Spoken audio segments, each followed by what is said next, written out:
ఆమెకి దెబ్బ తగులుతుందని తెలిసాక ఉమ్, అప్పుడు సెటరేట్ చేయడానికి ప్రయత్నించింది. ఉమ్, కానీ ఈ లోపు జరగాల్సింది జరిగిపోయింది. ఇప్పుడు సీటు మార్చాలంటే భారతీయ జనతా పార్టీ జాతీయ నాయకత్వం మార్చాలి. ఉమ్, నెంబర్ 1. ఉమ్, ముందు అసలు చంద్రబాబు సెటరేట్ చేయాలి కదా.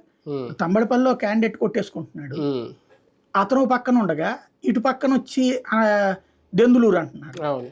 తంబళ్ళపల్లి దెందులూరు ఓ పక్కన చింతమనేని. అతను నోరేంటో ప్రపంచానికి తెలుసు. ఆయన ఖచ్చితంగా అది మరొక మారిస్తే రఘురామకృష్ణరాజు అవుతాడు, రెబల్ అవకాశం ఉంది. రఘురామకృష్ణరాజు కంటే పెద్ద ముదురు అది. అవును, అవును. లాంగ్వేజ్ పరంగా ఇక కోపం వచ్చిందంటే ఎవరినైనా తెలుగులో మాట్లాడగలరు.